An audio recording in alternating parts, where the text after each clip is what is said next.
So when we can recognize these imbalances, right, there are the recognition of the what we consider to be, or what we have, come to the conclusion is what's seen as a more superior, characteristic.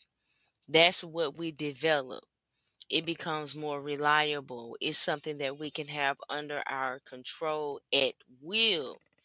It's much less pleasant when there is recognition of that opposite function, which we see as inferior.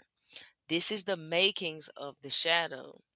Okay, so this is how we are able to understand the shadow. So, where we are strong, that opposing energy is what's going to make up that shadow. These functions are often, or these characteristics are seen as more unmanageable. They're erratic or unpredictable, is selfish, childish, primitive, whatever type of negative colored lens we see it through. That is something that we shield away from. And when it does come out, when it does erupt, people tend to say those things like, oh, I wasn't myself. Something came over me, because that is the shadow rearing its head.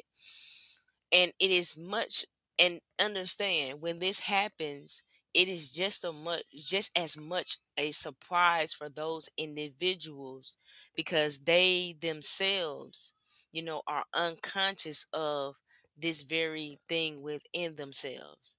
So they don't recognize or know that it's there. So when it comes out, that's why a lot of times when this comes out, it's done in a blackout type fashion, where people can't often recall sometimes, or this is when people, drink heavy alcohol, they drink spirits, and they become this other person. That's due to the suppression of the shadow self. So what's needed as you do the shadow work, you don't have to suppress it, because you're not ashamed of it. You don't feel guilt from it. It's not those type of things, because you worked on that area. You worked on those things. So you just recognize why it's there. Okay, I've dealt with betrayal in the past. So, it's quite natural for me to be kind of naturally cautious or protective when certain situations or things look a certain way. So it's just working on yourself to know yourself so you can master yourself. That's typically what you're really doing when you're talking about shadow work.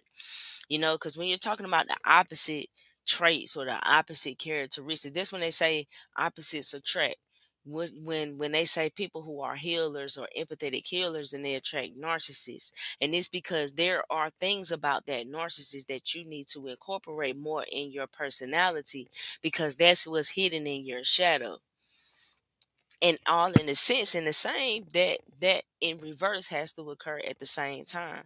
So that's when you get these bonds, these karmic ties, these karmic relationships that people are experiencing, and they don't really know how to get out of them. Is because these are extensive spiritual lessons that they haven't quite learned yet.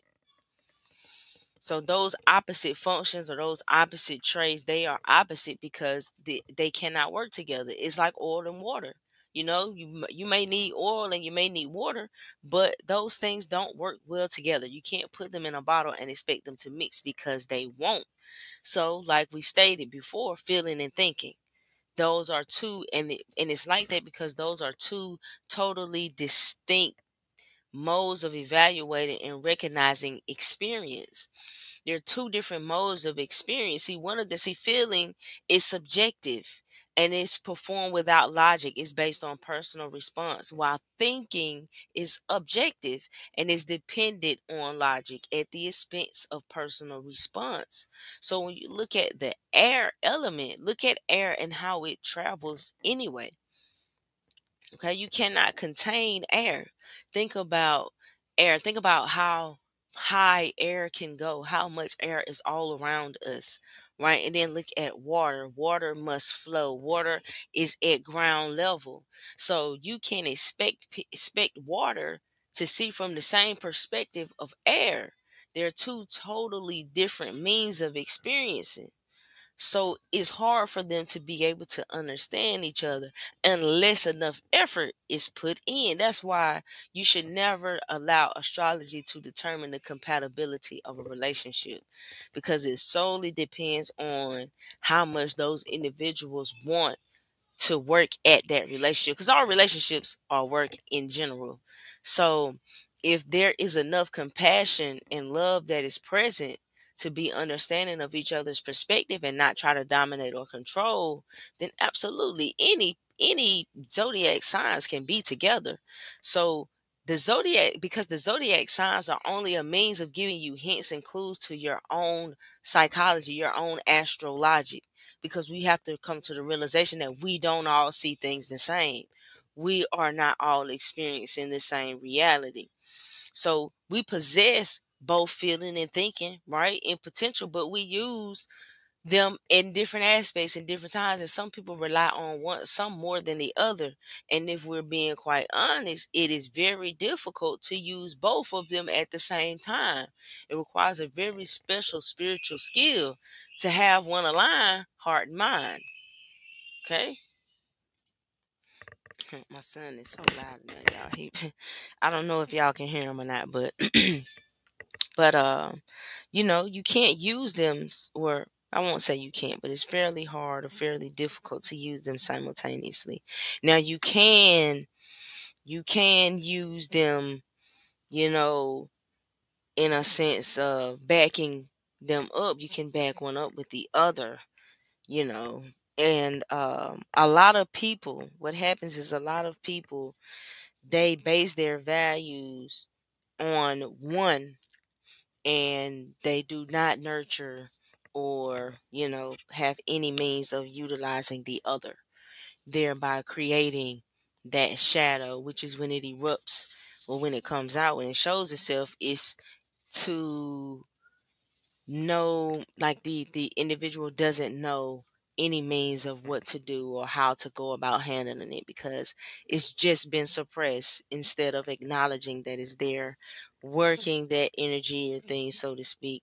But these are two totally distinct modes of perception. Intuition is often called perception, by the unconscious, because it involves a disregard for the physical reality. um but sensation is pretty much perceiving through the senses. So when you're looking at intuition, which could be ties to the past, or the future possibilities, and you're dealing in opposite of that, sensation is right here, right now, in this moment. So there are modes where you can see the use of both. There are times when you need to be present and absolutely in the moment. And there are times that you can allow yourself to envision and see beyond where you currently and presently are. It's all a means of mastering the self. It's mastering the chaos. It's being the self master. And if you have read A Guide to Self Mastery, you will get or understand how all of this is just going together, how all of it coincides, how all of it is naturally expressing or leading you ultimately to the same realization, to the same goal. And that's just in a sense of self mastery, the realization of one's true self and the realization of who you truly are. So I want you to think about it like this. If a person, let's say if feeling is the primary mode of evaluating an experience, right?